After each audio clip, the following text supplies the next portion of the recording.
Ed O'Keefe is back with us, along with our political panel, Chuck Rocha and Matt Gorman. Chuck is a Democratic strategist who formerly served as a senior advisor for Senator Bernie Sanders' 2016 and 2020 presidential campaigns. And Matt Gorman is a Republican strategist who served as a senior communications advisor for Senator Tim Scott's presidential campaign. Great to have all of you here at the table. Welcome. All right, so Chuck, let's begin with you. 2 years ago at this point, there was a lot of talk of a red wave. I think what's been fascinating over the last couple of weeks especially is to see how cautious pollsters are going into tonight. No one wants to be caught red-footed the way that they were back in 2016 and the way that they were 2 years ago. What's going on?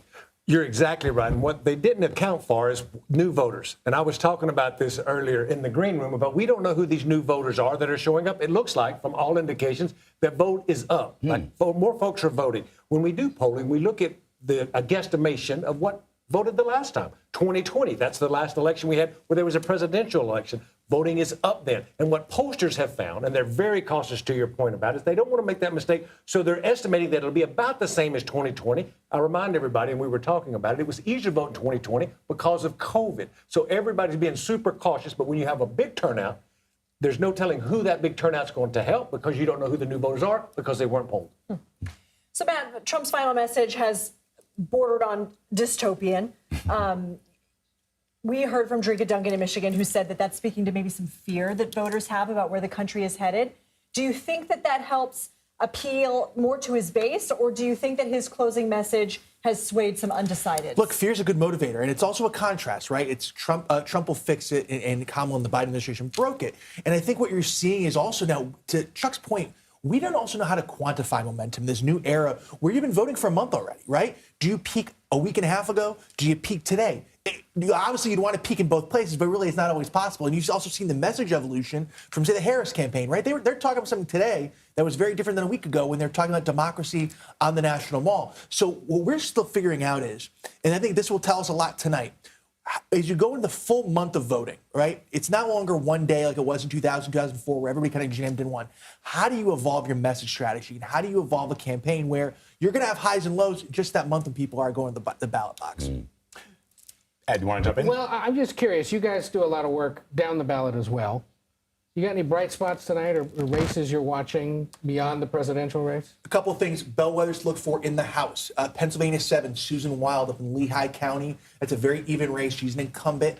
If she goes down or it's extremely tight, what does that portend statewide in Pennsylvania? Also, Michigan 7, open seat, Alyssa Slotkin going to run for Senate. That's Oakland County. That's swing district, open seat. Again, if Republican Tom Barrett wins there, tell me something about Michigan.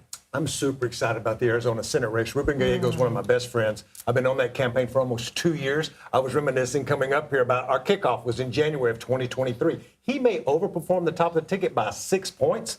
And so if he does that, that's going to tell us something about what's the difference between the campaign Ruben Gallego ran and the campaign that Vice President Harris ran. Do you think Arizona will be a split ticket with Gallego and Trump both taking it? I can tell you, since people are already voting, there is a large percentage of Trump Gallego supporters in Arizona. That is fascinating. The other thing that I think is really sort of interesting, and both of you guys can talk about this, is gender in this race. I mean, I've seen the very online young men who support Donald Trump getting online and saying, get out there and vote. But we're seeing an enormous amount of women going to the polls. Back in 2020, President Biden relied on African-American women. In this case, it looks like the vice president may not just get African-American women, but also white women who in the past may have voted Republican. What do you say? No, I think this is going to be the story of the night, is the battle of the gender gaps. And look, if we win men by more than we lose women, then we'll win, and vice versa for the Democrats. That is what I'm watching extremely closely right now. And I think, look, there was a calculation made on the Republican side that, certainly we've had our troubles with women over the past, say, 4 years, especially in the Trump era. Instead of trying to arrest that, we're like, can we get a couple more points with men on the margins, especially low propensity voters, African-American men, Hispanic men? We'll know the answer tonight. One thing I want to take you back to Arizona, because if he overperforms, it's going to be because of men. And we're going to be looking at the way that messaging work on this men vote. And I think the Iowa poll told us or gave us a glimpse into something. Not one poll means anything, but that poll in a very wide area, me and Ed spent a lot of time in Iowa together, actually. It's a very wide area. It showed me that white women are really showing up, but independent white women and Republican white women, who we assume was some kind of a shadow vote, but nobody could prove it. It just gives you a glimpse that could be happening. Fascinating. Chuck and Matt, thank you so much.